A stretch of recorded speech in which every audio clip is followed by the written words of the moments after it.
جی N story دیکھنے والے تمام دوستوں کو السلام علیکم۔ پیارے دوستو، اگر آپ نے ابھی تک میرے چینل کو سبسکرائب نہیں کیا تو برائے مہربانی سبسکرائب کر دیں۔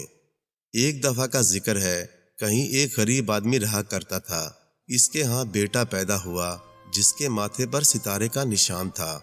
سبھی لوگ اس نشان کو دیکھ کر کہنے لگے کہ یہ بچہ بہت خوش قسمت ثابت ہوگا اور بڑا ہو کر بہت امیر ہوگا، ضرور کسی بہت خوبصورت شہزادی سے شادی بھی کرے گا۔ اس ملک کے بادشاہ کی ایک ہی بیٹی تھی جو نہ صرف بہت خوبصورت تھی بلکہ خوب سیرت بھی تھی۔ وہ جب بڑی ہوئی تو بادشاہ نے ایک روز پوری ریاست میں منادی کروا دی کہ جو بھی نوجوان دور اندھیرے غار میں رہنے والے جن کے سر سے 3 بال توڑ کر لائے گا تو ایسے بہادر نوجوان سے وہ اپنی بیٹی کی شادی کر دے گا۔ دور دور کے نواب اور شہزادے قسمت آزمائی کے لیے آئے لیکن کامیاب نہ ہو سکے۔ تب تک غریب آدمی کا بیٹا بھی جوان ہو چکا تھا۔ ایک دن وہ راستے سے گزر رہا تھا تو اسے شاہی بگھی ملی جس میں شہزادی بیٹھی ہوئی تھی۔ لڑکے نے شہزادی کو جوں ہی دیکھا، اس نے فوراً دل میں ٹھان لی اور دل میں فیصلہ کر لیا کہ وہ شہزادی سے ہی شادی کرے گا۔ اس نے بھی منادی سنی تھی، لہٰذا وہ بھی قسمت آزمانے شاہی محل کی طرف روانہ ہو گیا۔ بادشاہ نے غریب لڑکے کو دیکھا تو پریشان ہو گیا کہ کہیں وہ کامیاب ہی نہ ہو جائے۔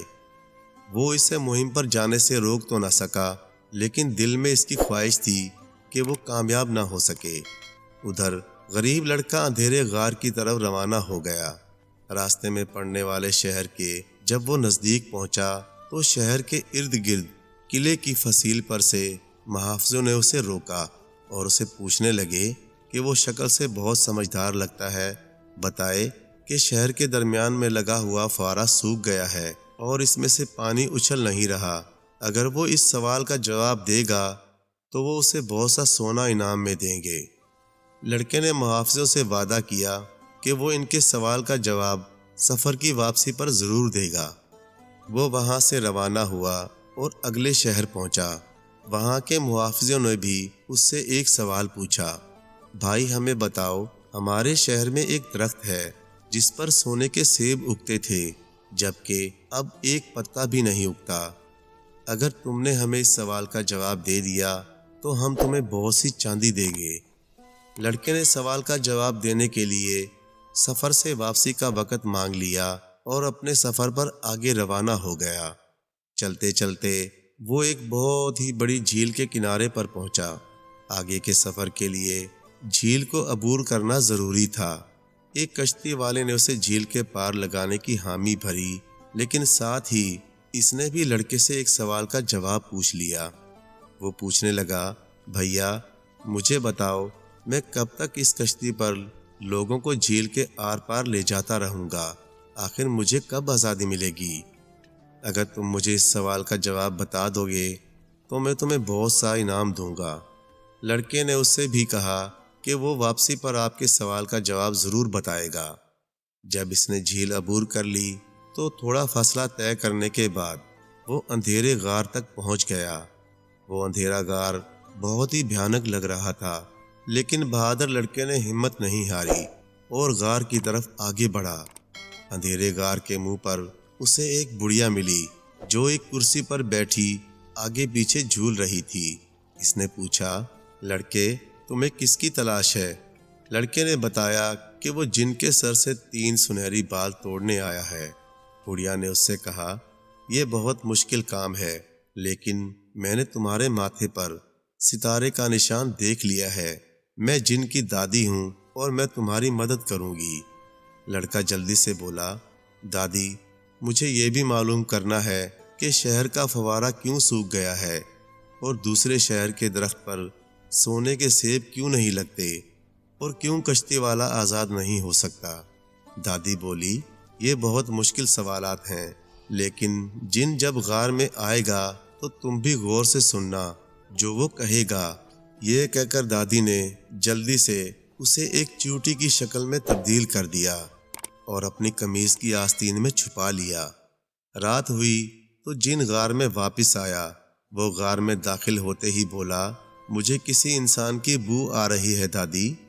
پھر اس نے غار میں ادھر ادھر دیکھا، لیکن جب اسے کوئی نہیں ملا تو اس نے دادی کی گود میں سر رکھا اور گہری نیند سو گیا۔ دادی نے انتظار کیا، آخر جب جن خراٹے لینے لگا تو اس نے جن کے سر سے ایک سنہری بال زور سے کھینچ کر توڑ لیا۔ فوراً جن جاگا اور تکلیف سے چیخ کر بولا، اوہو دادی، آپ یہ کیا کر رہی ہیں؟ دادی بولی، مجھے افسوس ہے بیٹا، لیکن میں نے خواب میں دیکھا ہے کہ دور شہر میں ایک فوارہ سوکھ گیا ہے۔ اس کی کیا وجہ ہو سکتی ہے؟ آدھے سوئے اور آدھے جاگتے جن نے کہا، بہت آسان جواب ہے، فوارے کے پتھر کے نیچے ایک بڑا مینڈک بیٹھا ہوا ہے، اس کو مار دو تو پانی فوارے میں رواں ہو جائے گا۔ یہ کہہ کر جن گہری نیند سو گیا۔ تبھی دادی نے اس کے سر سے دوسرا سنہری بال اکھاڑ لیا۔ جن دوبارہ چیختے ہوئے اٹھا تو دادی اسے پچکارتے ہوئے کہنے لگی، بیٹا، مجھے واقعی بہت افسوس ہے، لیکن کیا کروں؟ میں نے ایک اور خواب میں دیکھا ہے کہ ایک بہت بڑی ریاست ہے جس میں ایک سیب کا درخت ہے جس پر سونے کے سیب اگتے تھے، لیکن اب درخت پر کوئی پتا بھی نہیں اگتا۔ آخر اس کی کیا وجہ ہو سکتی ہے؟ جن اکتا کر بولا، تم مجھے کیوں تنگ کر رہی ہو دادی؟ سیب کے درخت کی جڑوں میں ایک بہت بڑا چوہا ان کو چوس رہا ہے۔ اگر چوہے کو مار دیا جائے تو درخت پر دوبارہ سونے کے سیب اگنے لگیں گے۔ یہ بتا کر وہ پھر گہری نیند سو گیا۔ دادی نے انتظار کیا اور جب وہ دوبارہ خراٹے لینے لگا تو تیزی سے اس نے جن کے سر سے تیسرا سنہری بال بھی توڑ لیا۔ اس دفعہ تو جن غصے سے چھلانگ لگا کر اٹھا، لیکن دادی معافی مانگنے لگی۔ وہ بولی، بس آخری دفعہ معافی، مجھے پھر عجیب و غریب خواب آیا ہے کہ جھیل پر ایک کشتی والا ہے جو کشتی پر سواریوں کو پار لگاتا ہے۔ آخر اسے اس کی نوکری سے کب آزادی ملے گی؟ جن نے غصے سے دادی کو جواب دیا، کشتی والے کو چاہیے کہ سواری جب کشتی پر بیٹھے تو اس کے ہاتھوں میں چپو پکڑا کر خود بھاگ جائے، تب یہ فرض سواری کو نبھانا پڑے گا۔ یہ کہہ کر جن گہری نیند سو گیا۔ اگلے دن صبح سویرے جن غار سے چلا گیا۔ دادی نے چونٹی کو پھر سے لڑکا بنایا اور تینوں سنہری بال اس کے حوالے کیے اور اسے جلدی سے وہاں سے جانے کو کہا۔ لڑکے نے دادی کا شکریہ ادا کیا اور وہاں سے روانہ ہو گیا۔ وہ جلد ہی کشتی والے کے پاس پہنچا تو اس نے لڑکے کو جھیل کے پار اتار دیا۔ لڑکے نے کشتی والے کو بتایا، جو سواری کشتی میں بیٹھے اپنے چپو اس کے حوالے کر کے بھاگ جانا۔ کشتی والے نے اس کا شکریہ ادا کیا اور لڑکا وہاں سے روانہ ہو گیا۔ پھر وہ درخت والی ریاست میں پہنچا تو اس نے محافظوں کو بتایا، چوہے کو مار دو جو درخت کی جڑوں کو چوس رہا ہے اور سونے کے سیب دوبارہ اگنے لگیں گے۔ محافظوں نے اس کا شکریہ ادا کیا اور اسے بہت سی چاندی انعام میں دے دی۔ پھر وہ لڑکا چلتا ہوا اس شہر میں پہنچا جہاں فوارہ سوکھ گیا تھا۔ اس نے وہاں کے محافظوں کو بتایا، پتھر کے نیچے بیٹھے ہوئے بڑے مینڈک کو مار دو تو فوارے سے پانی دوبارہ رواں ہو جائے گا۔ محافظوں نے اس کا شکریہ ادا کیا اور پھر انعام میں بہت سا سونا دے کر اسے روانہ کیا۔ لڑکا سفر کرتے ہوئے بادشاہی محل میں پہنچا اور ایک مخملی تھیلی میں جن کے تینوں سنہری بال رکھ کر بادشاہ کو پیش کر دیے۔ بادشاہ کو بہت افسوس ہوا کہ آخر وہ لڑکا یہ مہم سر کرنے میں کامیاب کیوں ہو گیا۔ وہ بولا، تم نے واقعی شرط پوری کر دی ہے، لیکن تم اتنے غریب ہو کہ میں شہزادی کی شادی تم سے نہیں کر سکتا۔ لڑکے کو بادشاہ کی بات سن کر بہت غصہ آیا۔ اس نے بادشاہ کو وہ سونا اور چاندی دکھایا جو اس نے سفر کے دوران میں کمایا تھا۔ وہ بولا، میں اتنا غریب بھی نہیں ہوں جتنا آپ مجھے سمجھتے ہیں، اور پھر بادشاہ سلامت، آپ نے وعدہ بھی تو کیا تھا۔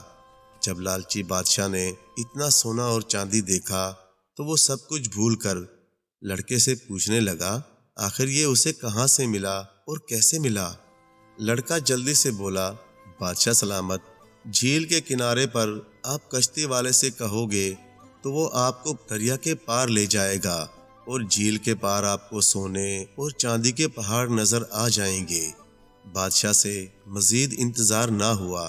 وہ تیزی سے جھیل کے کنارے پہنچا اور کشتی والے کو کہہ کر جلدی سے کشتی میں بیٹھ گیا۔ کشتی والا موقع کی تلاش میں تھا۔ اس نے جلدی سے بادشاہ کو چپو پکڑائے اور خود وہاں سے بھاگ گیا۔ بادشاہ کے بارے میں میرا اندازہ ہے کہ وہ ابھی تک کشتی میں سواریوں کو جھیل کے آر پار لے جا رہا ہوگا۔ البتہ شہزادی نے اپنی اچھی فطرت کے عین مطابق لڑکے سے شادی کر لی اور وہ ہنسی خوشی زندگی بسر کرنے لگے۔ پیارے دوستو، آپ سے بھی چھوٹی سی گزارش ہے، کہانی اچھی لگے تو لائک کریں، چینل کو سبسکرائب کریں اور مزید اسی طرح کی کہانی دیکھنے کے لیے دیکھتے رہیں جی این اسٹوری ٹی وی۔ شکریہ۔